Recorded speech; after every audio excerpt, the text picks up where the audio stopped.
Some of these topics I think you can share, so maybe we'll just answer them together as the case may be.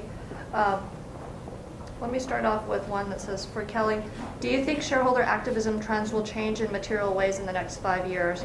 If yes, how and why?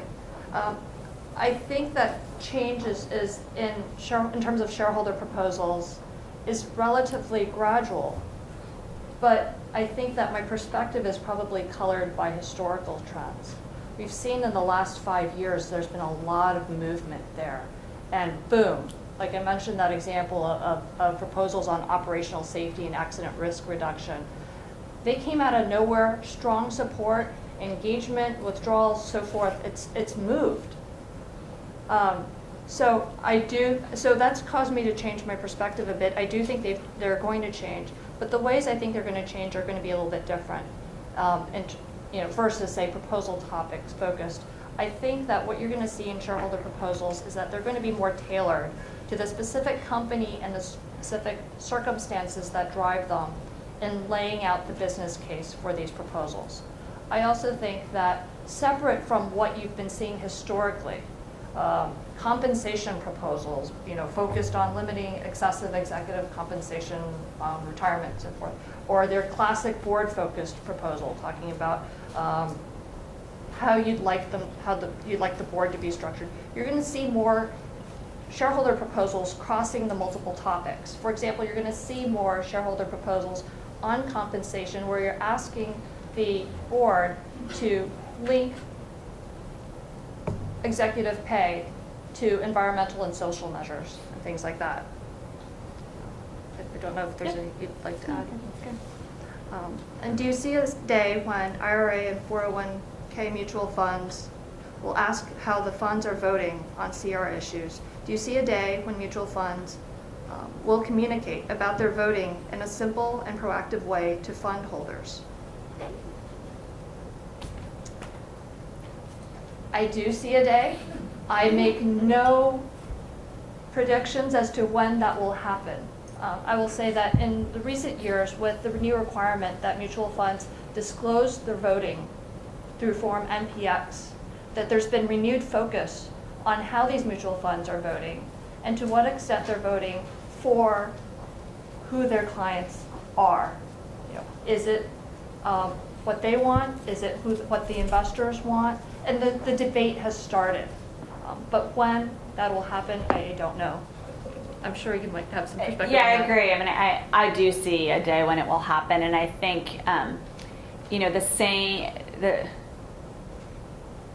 we're starting to see a place where individual investors want more control over where their money is, right? And so I think you're seeing, and so the days I think of where you put your money and you let somebody else manage it and that's it, with the mainstream individual investors, I think we're seeing that go away a little bit, and I think we'll continue to see that as the younger generation starts to invest more. And so I think a part of that is going to be some requirements and some asking about where's my money going and how do I know that I'm comfortable with how my money is being used, and so I'd expect to see an increase in that. Actually, that raises a good point, which is we talked a lot today about how companies are being pressed to increase accountability and transparency to not just investors and clients, but just the broader range of stakeholders. You're starting to see that in terms of investors as well. Exactly.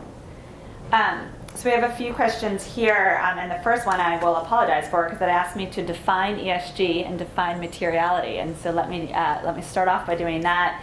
ESG is environmental, social, and governance, and so it's a term that's intended to encompass the issues, and it tends to be used in the investor world more than CSR, for example. So it's the issue categories that they'll look at, and you'll see some investors who only look at governance issues, some investors who only look at environmental, and some that really do take a more comprehensive view. And materiality is playing off the term financial materiality, which is what needs to be in an annual report, or any material risks or opportunities for your business, but it translates that to the ESG world. And so it says, what are the material, environmental, social, and governance risks and opportunities that have an impact on your business strategy? And so it enables you to not just respond to anything and any issue that comes up to you, but for you to actually own that by analyzing what are the key issues that matter to your stakeholders, but that influence your business strategy. The next question, maybe I'll take this one and then we can jump here, is why are intangible assets for the S&P market a larger percentage today than they were, for example, in the 70s? And what's driving that increase? And does this trend shift increase, does it increase risk for businesses? I think it's a good question, and I think the reason why is because in many ways it's becoming harder and harder to differentiate on purely financial terms, right? And so we've seen brand value really become much more important in a hyper-competitive market with much more transparency, with social media and lots of different ways for companies to engage with lots of different kinds of products. And just to be honest, more of a mass consumer market, there needs to be a way for companies and brands to differentiate. And so I do think brand value has really increased, and it's a big driver of why intangibles have increased. And then I think the other thing is that trust in the corporate sector has just steadily decreased since that time period, and that's been over 20 years of ethics scandals and other kinds of scandals. And so trust in the corporate sector at its core has gone down. And so to differentiate yourself and build that trust back up, you need to look at some of those intangibles. The financials don't give you trust enough in the company, so you also need to look at some of those intangible assets to really understand, is this a company that you think will be around for the long term and that you want to be investing in for the long term? Maybe you can take a first shot at this and I'll add to it. But the question is ESG data reliable and transparent enough to really be valuable for investors, clear enough to reveal material risks? Sure, I can try it, and I'd say not yet. There is no one standardized approach, and it is, so you could say that the Global Reporting Initiative, the GRI, is a standardized approach, but it's not exclusively used. It's voluntary, and it's quite long and complicated, and so companies use it in a variety of different ways. So I don't think that it is purely reliable enough. That said, I think there are some key metrics that are becoming more standardized. So there's been a lot of good work looking at the Carbon Disclosure Project, CDP, and analyzing that data specifically. Governance data, for example, is a bit more standardized. And then I think a lot of these trends, the alphabet soup map that I put up, as that fleshes out, you're going to see a lot more standardization around reporting. That said, I still think there's enough data out there for investors to be able to look at it and to compare and to do their own assessments. And I think many ways, unless you're a purely quantified, a pure quant investor, your value add anyway is thinking about how you create your own models and figure out your own data, and don't just use standardized metrics. That's how you differentiate yourself as an investor or as an asset manager. And so I think we're going to continue to see investors innovate there and think about what are the metrics that they think are driving financial performance, and those don't have to be exactly the same for every investor, because that'll be how they start to differentiate themselves in the market. In short, I agree. I think you'd be hard-pressed to find anyone who says that ESG data is consistent enough, reliable enough, standardized enough that it could be usefully applied across industries, companies, sizes, so forth, in a broad range of E&S areas. As we discussed, environmental and social topics cover such a broad range of matters that it's very difficult, very challenging to do that. That said, I would like to say that there are a number of investors who are taking what we have so far and in a compliment on the progress that's being made by NGOs and so forth, referring to them as standards in the shareholder proposals. For example, we're beginning, years ago, when we saw that shareholders were asking that companies provide sustainability reporting, it was in the form of, can you please speak to the environmental impacts of your business or impacts on the biodiversity of your business. And it was as simple as that. And in recent years, it's become, these proposals have gotten more prescriptive, and they're now asking, in some cases, to apply GRI standards in the reporting. Or they're asking for their sustainability reporting to be provided at regular intervals, say every year.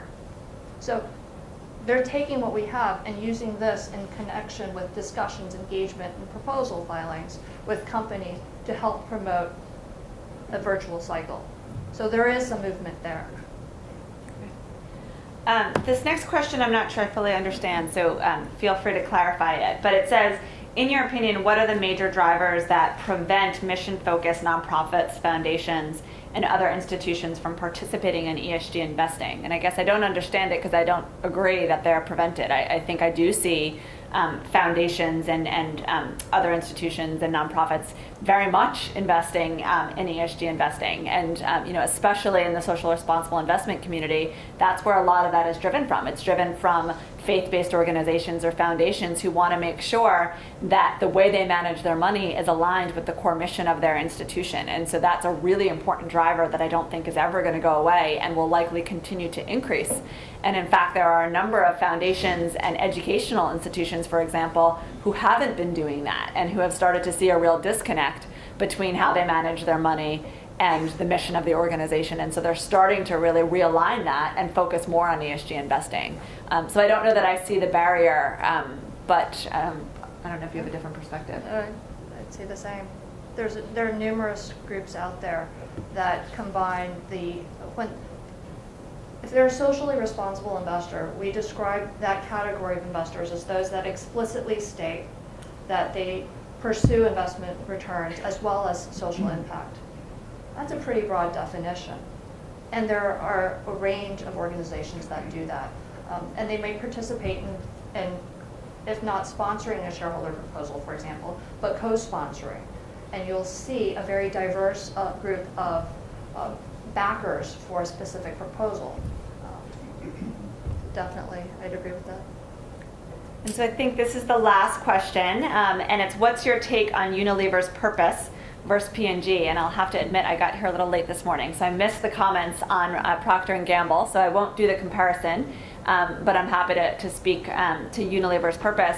They've explicitly said that it is to, I can't remember the terms they use, but it's essentially building sustainable lives, building healthy and sustainable lives. And so with their mission, and this is their business strategy, it's not just their sustainability strategy, is around what they call the Sustainable Living Plan. And so they have broken that down into building better lives and impacting lives. They've broken it down into sustainable sourcing and making sure they're integrating it into how their products are made all the way down to the ag level. And it's around impacting lives in a variety of different ways. So everything from the Life Buoy example around sanitation and health in India, all the way to Dove's self-esteem campaign here in the United States. And so they view it as a key part of their brands. They actually have brands that are identified as purpose brands. And my understanding is that their so-called purpose brands grow twice as fast as their regular brands. So that resonates pretty well with an investor when you've got a brand that is growing twice as fast. And those are big brands, so they're not small brands. It would include something like a Dove. It would include something like a Ben & Jerry's, which is owned by Unilever, because they feel that those purpose brands enable them to have a much better engagement story with their consumers, and they really resonate in a different way than their other brands. And so I think from a purpose perspective, they are trying to build and impact sustainable lives, and they view that their products are the key way in which to do that. So thank you very much. Thanks so much for your time. Thank you, Laura. Thank you, excuse me, Kelly. We're all getting over our respiratory ills here, so thank you. I just want to say, wow, I mean, that really brought this whole investor thing down to a very personal level. I hope all of you felt it. I know I did. I was sitting there thinking about it from my own perspective as well, so thank you.